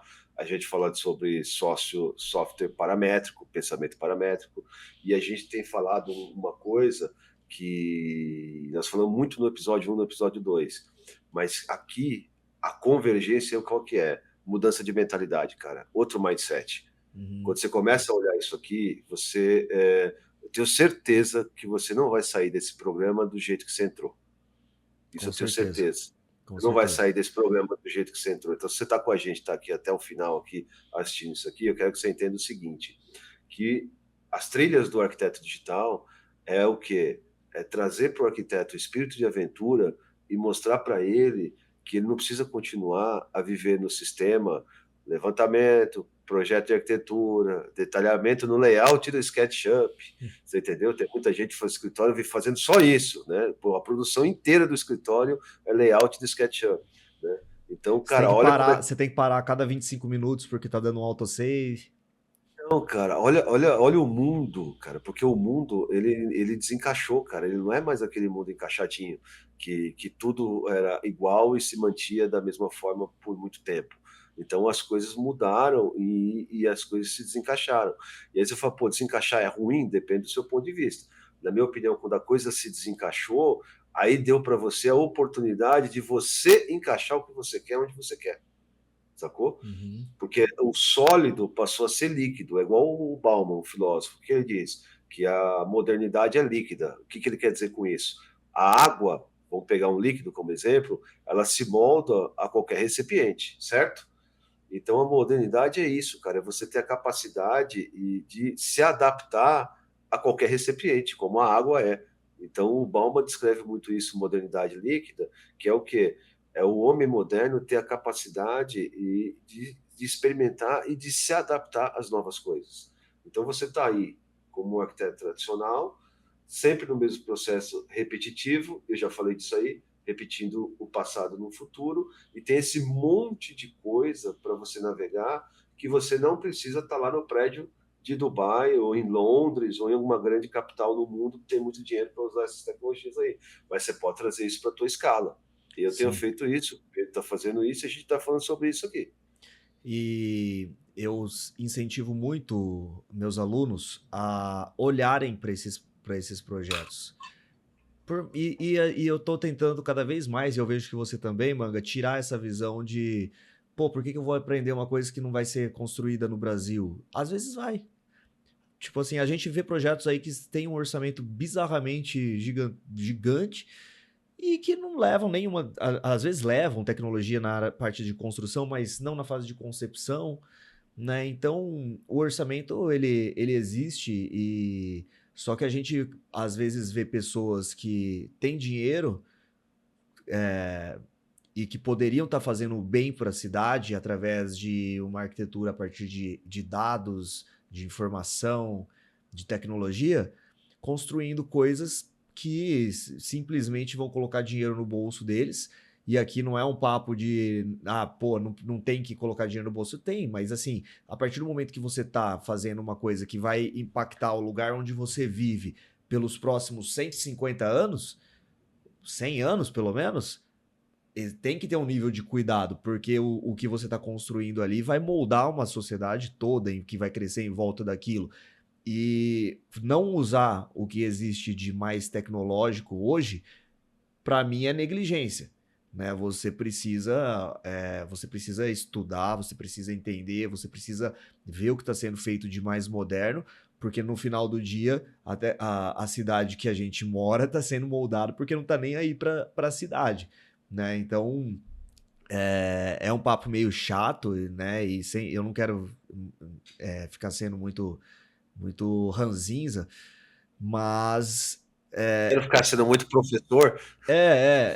tipo isso, mas tem hora que a gente acaba caindo meio nisso, né? Porque a tecnologia tá aí, ela precisa ser usada pela gente que tá aqui e também pela galera que tá construindo. É foda, né, cara? Porque assim, aqui no Brasil, quem constrói mais? É a galera que constrói prédio de 2 dormitórios e tal, construção que é cimento do piso ao teto. Então é difícil você usar a tecnologia para criar uma cidade mais interessante. Normalmente isso não é tão feito. Enfim, caí num papo meio filosófico aqui, né? Não é... Não, eu acho que não, mas ó, enquanto você estava falando, eu estava pensando numa coisa, cara. Eu não acho razoável, e esse papo é importante porque a gente tá falando sobre educação aqui agora. Esse papo é importante pelo seguinte: eu não acho razoável que um país como o Brasil, é um país de terceiro mundo, mas eu não acho razoável que a gente continue construindo um futuro no qual uma construção tem que ser feita por alguém que é semi-analfabeto, que trabalha em condições super precárias, ali na colher de pedreiro, carregando saco de cimento nas costas, fazendo isso. E eu não acho razoável por uma questão humana, e não acho razoável por uma questão que nós estamos em 2025, século XXI, cara. A gente não está em 1925, quando o modernismo começou a acontecer e começaram a se construir as coisas em concreto como a gente conhece hoje. Então a gente está fazendo a mesma coisa há 100 anos. E aí o Brasil, na década de 50, mostrou para o mundo que estava na ponta da tecnologia. O mundo inteiro veio olhar o que a gente estava fazendo em Brasília, né? E foi um grande avanço tecnológico, né? Mas a gente parou aí, cara. A gente parou na década de 60. Então a gente constrói como a gente construía na década de 60. Então eu não acho razoável por esses motivos. E aí entra um fator determinante, que aí é um fator orientado pelo dado. Então quando a gente fala em dados, eu acho o seguinte: se você não conhece dados, você só tem a solidão da sua própria opinião. Começa por aí. Então o dado o que, que é? É trazer várias informações para que você consiga tirar disso, né, uma definição final. Quando você fala em algoritmo, o algoritmo é isso, é uma racionalização matemática. Então, é uma conta matemática que termina num número binário que se transforma numa imagem, num texto, numa música, numa letra ou num projeto, né? E a gente aqui, cara, já não tem mais mão de obra. Então, eu não acho razoável que a gente continue construindo agora mal. Por quê? Porque antes a gente tinha uma abundância de mão de obra na construção civil. Um monte de gente que não tinha condições de trabalho ia para a construção civil. Hoje, a tecnologia trouxe outras opções de trabalho. Aí você vai falar, porra, fazer Uber é legal?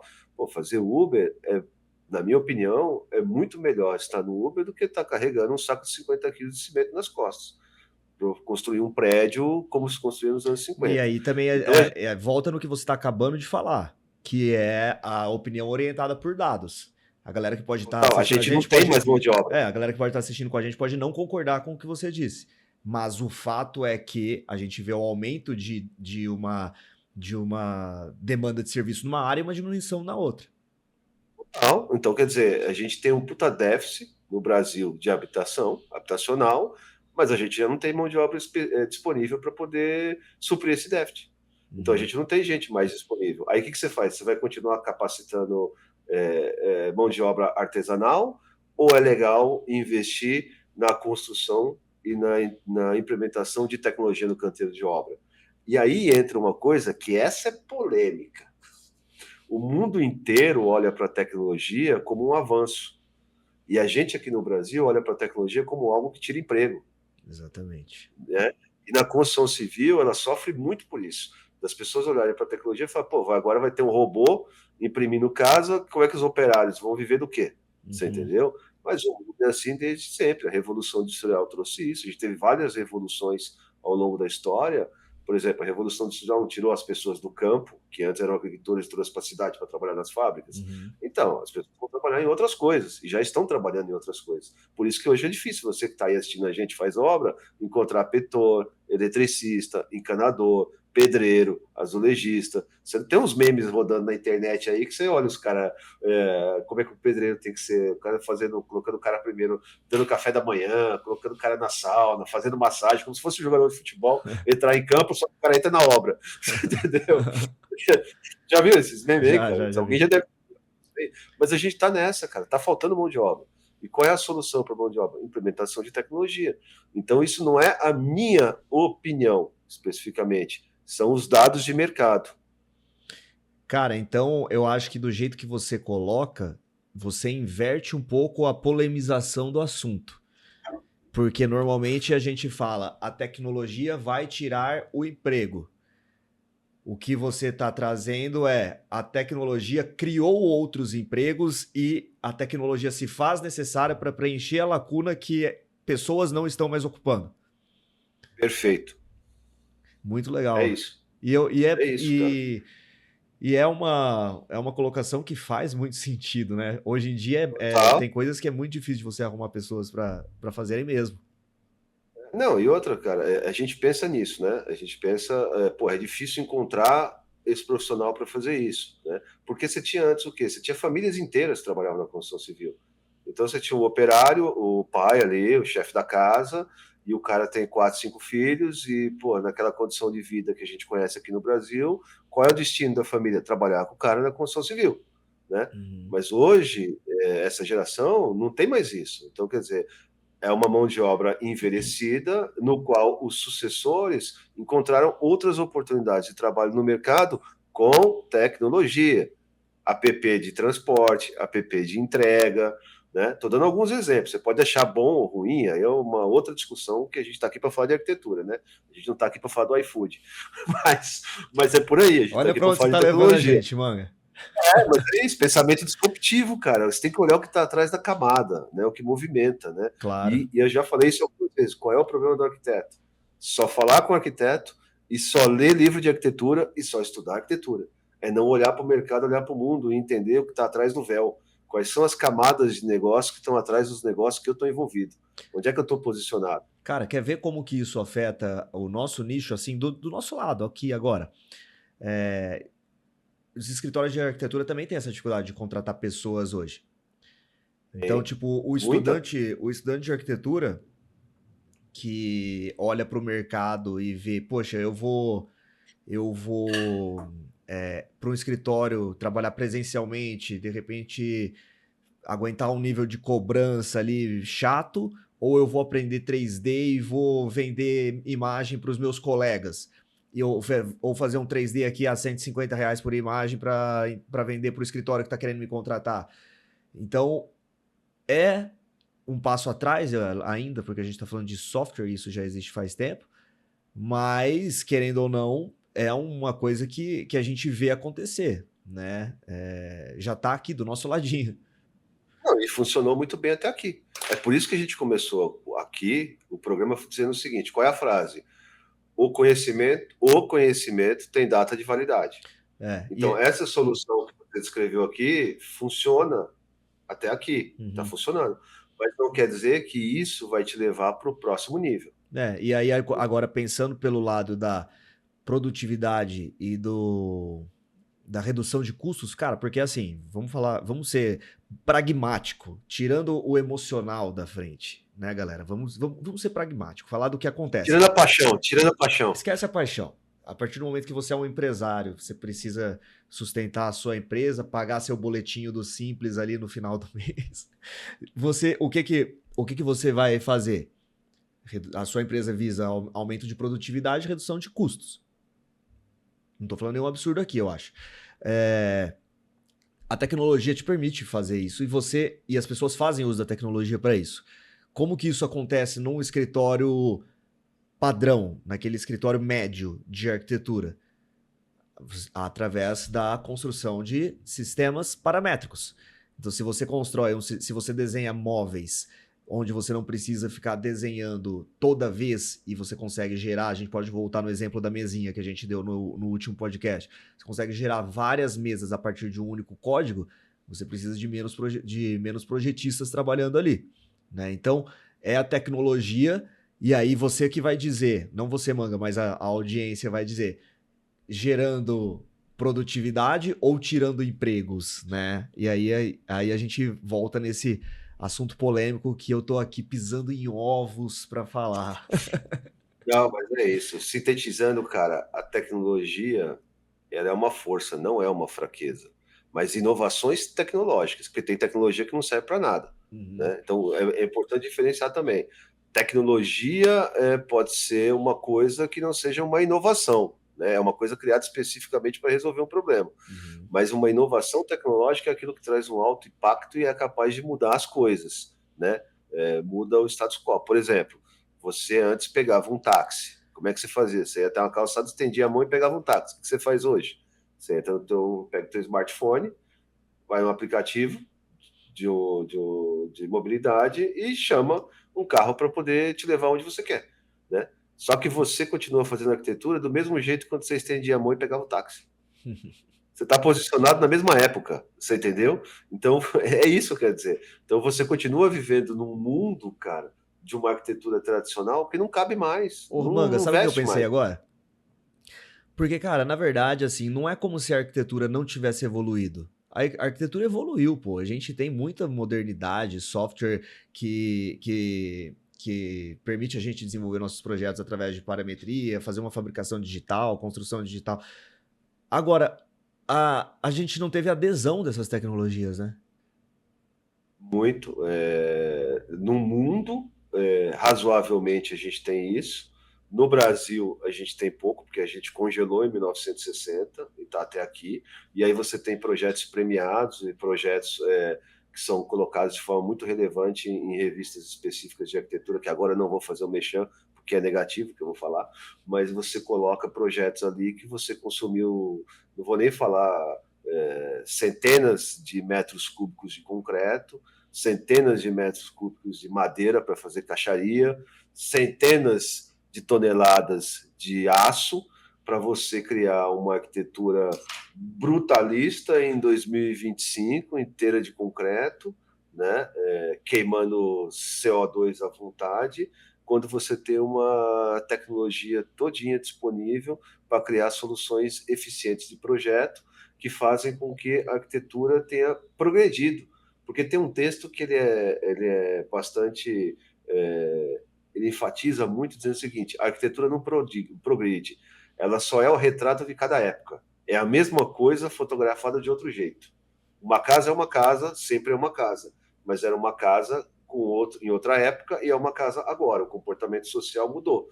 Né? Então, o texto que diz que a arquitetura não progride é isso que ele quer dizer, que uma casa é sempre uma casa. Né? Então, a arquitetura não progride. Né? A arquitetura o que, que é? É a construção de um abrigo para o ser humano se proteger. Beleza. Quando a gente diz que a arquitetura progride, é a forma de produzir arquitetura. Né?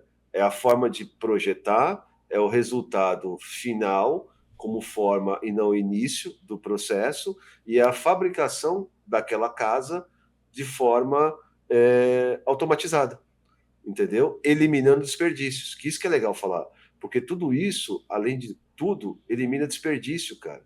Então você imagina, você tem que fazer uma caixaria inteira de madeira para fazer uma casa inteira de concreto. O que você faz com aquela madeira depois? E aquele monte de concreto que você jogou lá, que você tirou da natureza, os ligantes para poder fundamentar o concreto. Então você tem, porra, N discussões que você podia entrar aí nisso para dizer que a arquitetura progride ou não. Eu gosto de pensar que hoje a gente meio que tá tipo assim, ó. Você pensa que no Renascimento, né, naquele movimento renascentista, onde tudo foi criado lá, tinha a família Médici lá na Itália, tinha o Michelangelo, o Da Vinci. Pensa que aquilo tudo era o Vale do Silício hoje, cara. Ou seja, ali estava todo o hype da tecnologia e da inovação, certo? 500 e poucos anos atrás, quase 600 anos atrás. 500 anos atrás, né? Hoje, em 2025, o impacto da revolução que a gente tem é similar ao que foi 500 anos atrás. É o impacto do quê? A tecnologia da inteligência artificial mudando todas as coisas. Isso é polêmico porque tem muita gente que nem sabe o que é inteligência artificial, não entende. E aí tem uma coisa legal que eu gosto de falar, que é assim, um não arquiteto nunca vai tirar um resultado de uma inteligência artificial como um arquiteto pode tirar. Por quê? Porque é a sua literacia, é o teu conhecimento, é a tua linguagem, né? A semântica que você tem como profissional. É tudo aquilo que você aprendeu, você usa aquilo para tirar um resultado profissional da inteligência artificial. As Uma pessoas que falam que a IA vai substituir parecem que ignoram muito isso, né? você não É a vai ser mesma coisa que substituído. você, é a mesma coisa que você falar, na minha opinião, que tipo assim, pô, uma pessoa com papel e uma caneta pode fazer o seu trabalho hoje. Ela tem é a mesma ferramenta que você usaria ali, um papel, um nanquim, papel manteiga, um nanquim. A ferramenta tá aí para quem quiser usar. Agora, quem consegue Sim? desenvolver um projeto usando essas ferramentas? A IA vem para facilitar esse processo, né? Mas o seu conhecimento Tá. continua sendo necessário.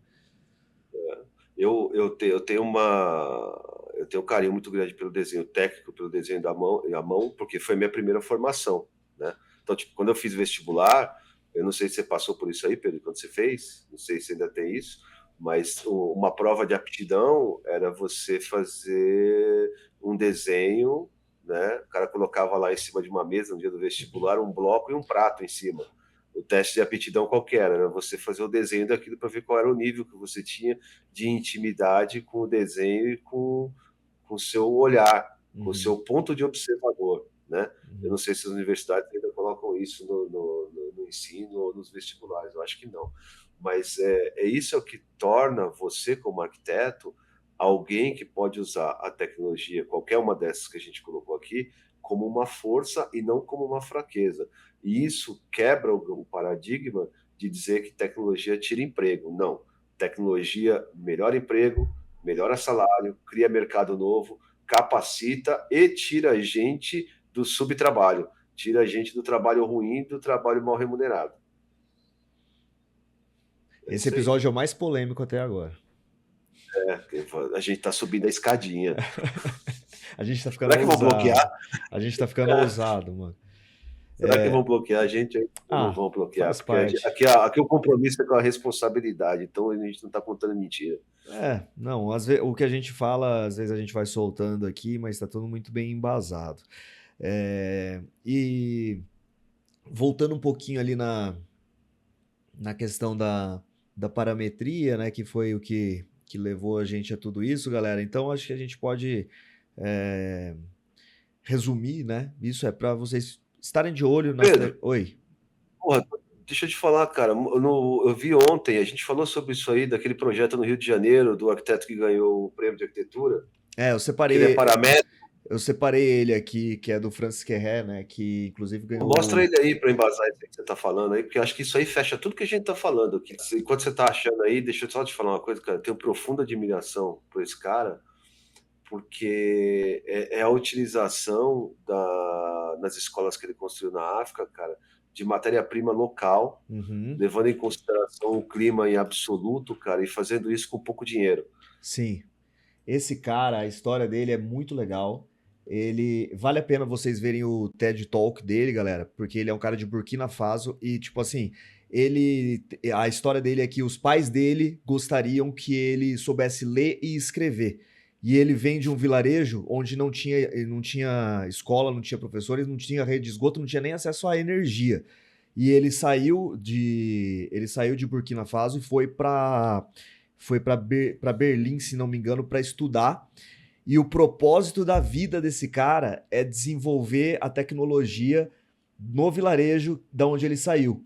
E o prêmio Pritzker que ele ganhou foi com base nisso. Ele desenvolveu escolas usando arquitetura de primeira qualidade, né, de primeira prateleira, mas com os materiais locais. E ele fez todo um trabalho com as pessoas do vilarejo de onde ele veio, que ajudaram na construção, batendo argila tal.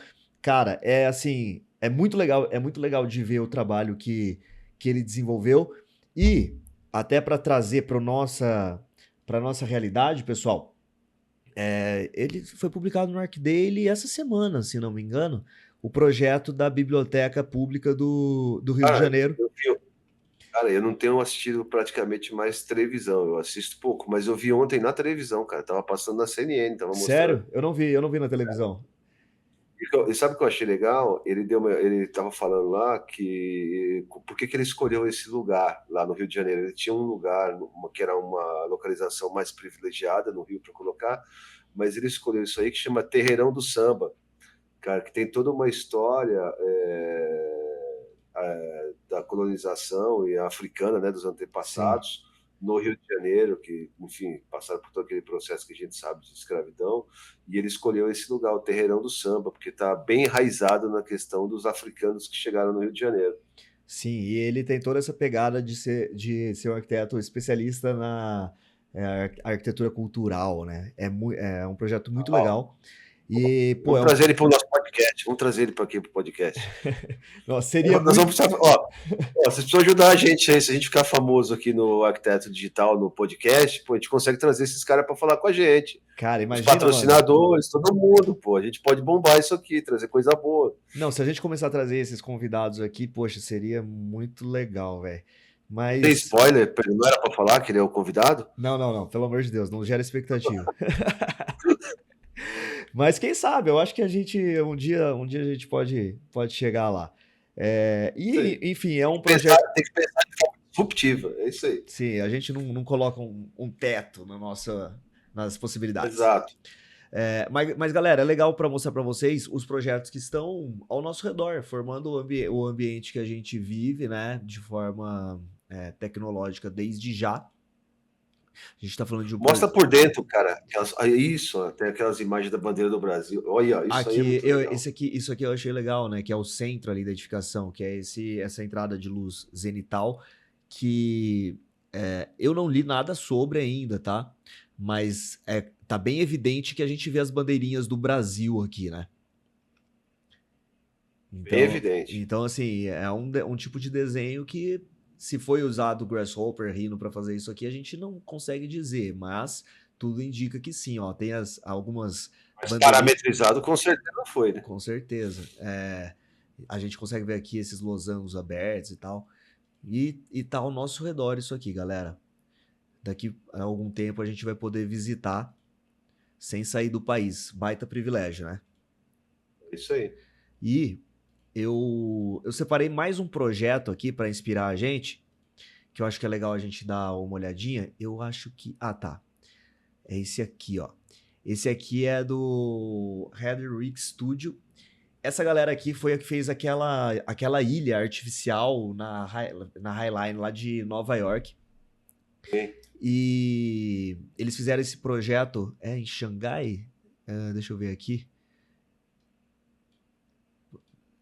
Eu vou soltar o vídeo aqui. Tóquio. É em Tóquio esse projeto. E aí eles começam aqui falando que Tóquio é uma das maiores cidades do mundo, mas que apenas 8% é de espaço verde acessível. Né? Em Londres, por exemplo, é de 33%. Então, eles buscaram fazer um projeto que fosse corporativo, mas que trouxesse essa pegada de você ter circulação, que é algo que eu tô vendo acontecer bastante nesses. Meio que assim, é o cuidado da cidade, quando o público, o privado tem cuidado com o que é público. E esse projeto aqui, cara, eu gostei, porque tem um take aqui, você vai ver, Manga, que eles mostram como que foi sendo feito, né? E aqui, o que é isso aqui basicamente? É uma estrutura orgânica que faz a cobertura e eles jogaram um grid quadrado 100% em cima. Aqui nessa imagem dá para ver. Você vê que ele vai subindo, né? Ele vai se estendendo quase como se fosse um organismo vivo. Ó, ele é dos dois lados aqui, tá? Só Cara, que isso aí fecha tudo que a gente está falando. Falou durante o programa todo. Perfeito esse exemplo. E aqui, o que é legal? Se você olhar esse projeto de cima, ele é um grid quase que perfeito. Claro que você vai ter espaços que são maiores, outros que são menores, né? Até para adaptação da estrutura. Mas ele é um grid quadradinho perfeito. E ele toma essa forma orgânica que vai do piso para o teto e vai se confundindo. E aqui os arquitetos, eu deixei mutado para a gente conseguir ir falando por cima. Mas eles falam que a grande sacada do projeto foi justamente fazer ele todo debaixo dessas pérgolas, eles falam, né? Que são as vigas. E essa coisa de você poder passear ali. Olha aqui os protótipos que a gente tá falando, Manga. Tá vendo? Tudo aqui em cima, os protótipos impressos em 3D. 3D. Que conecta de novo com o que você falou, né? Claro, é que a gente não pode comparar as escalas, mas você desenvolveu o protótipo ali do banco, depois leva para fabricação e aqui é basicamente a mesma coisa. Penso tanto de tecnologia envolvida que não tem nesse processo que a gente tá falando aqui. Não importa a escala, o que interessa é o processo criativo. Exatamente. E você precisa ter as ferramentas que te possibilitam fazer isso. Aqui, ó. Aqui a gente chega na parte legal. Isso aqui que vocês estão vendo, pessoal, é o Rhino rodando aí na tela da pessoa, né? E aqui, olha aí o protótipo em 3D. E aqui que eu achei legal, porque o que eles fizeram? Eles desenharam a malha e da malha eles tiraram esse grid que ele vai meio que se desenhando de acordo com a deformação da malha em si. E aí, eu até deixei aberto aqui, só pra gente fazer um teste bem rapidinho. Eu vou ousar fazer aqui, mano. Tudo bem? Roda aí. Isso aí dá pra conectar com aquele papo filosófico. Eu tava falando do Bauman aqui, que a modernidade é líquida. Você olha aquela modelagem, aquilo não parece uma coisa tão fluido, quase líquido, né, cara? Total, quase cara. Um tecido, né, cara? Não, a modernidade é líquida. Cara. O jeito de projetar é diferente, né? Então você pensa, você desenvolve uma forma eficiente e projeta a partir dela.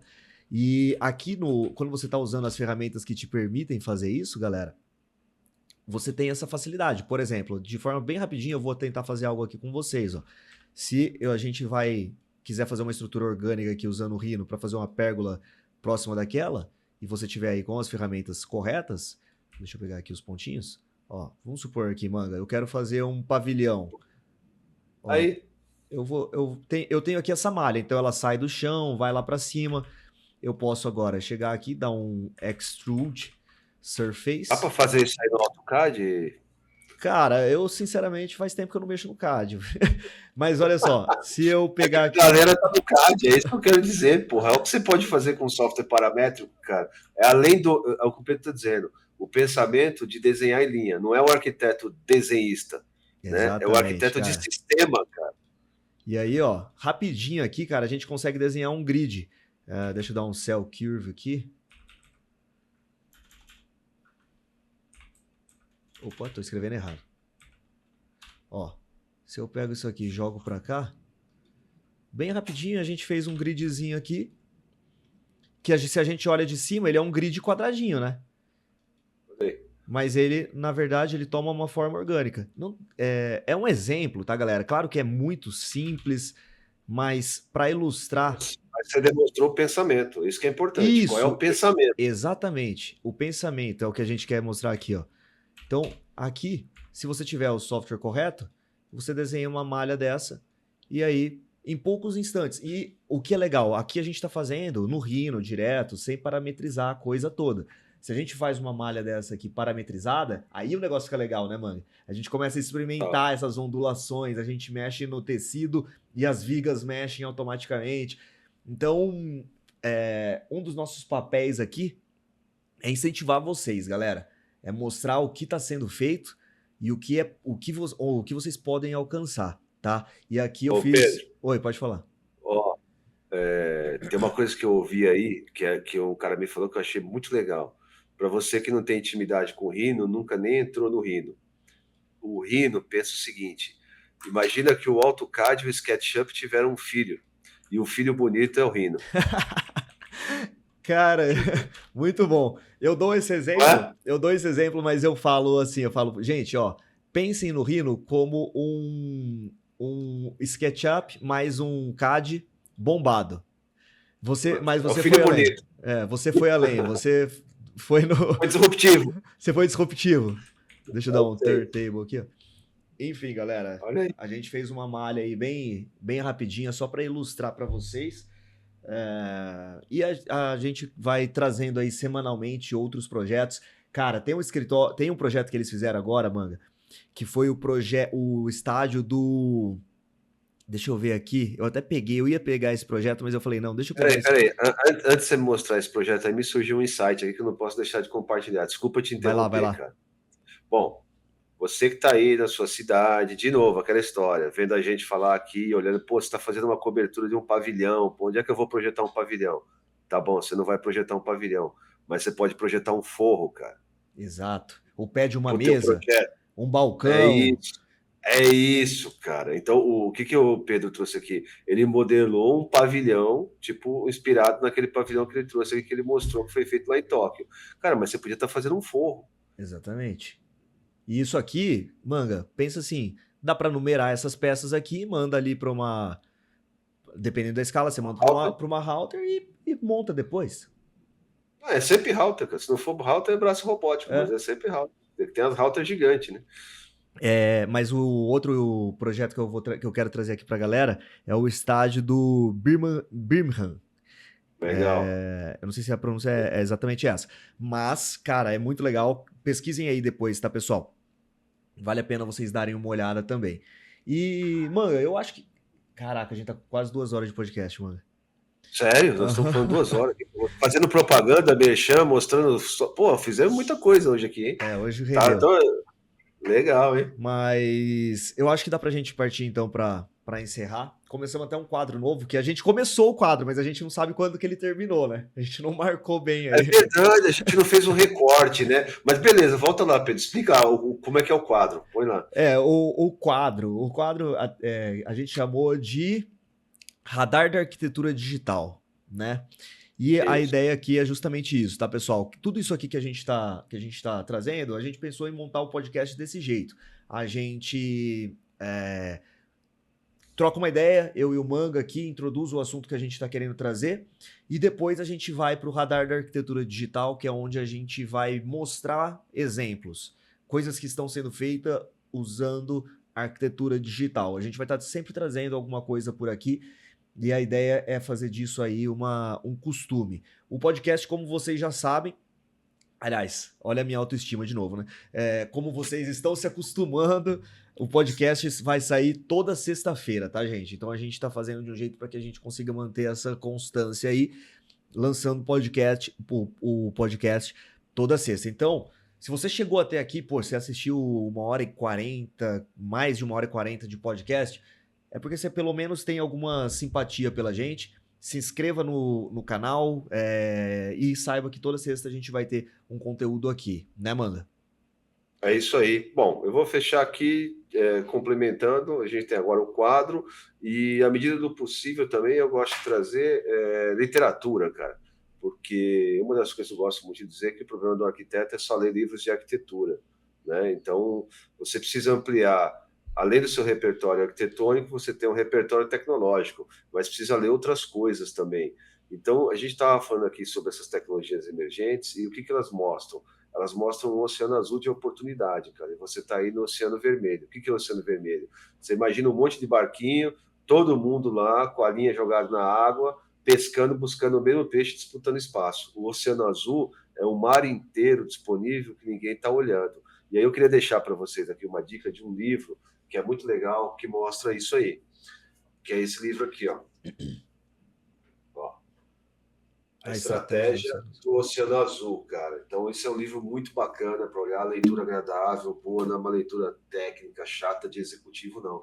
E você, como arquiteto, começa agora a ampliar o teu horizonte para não ver só figurinha em livro de arquitetura e planta baixa.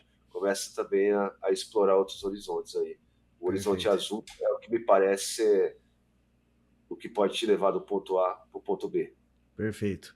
Bom, galera, é isso. Não se esqueçam de entrar no nosso grupo do WhatsApp.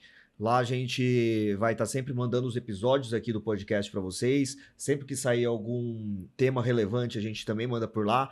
Por lá também a nossa ideia é que vocês possam mandar sugestões de tema pra gente, pautar realmente aqui, ajudar a gente a pautar o programa, né, Manga? Porque a gente tá.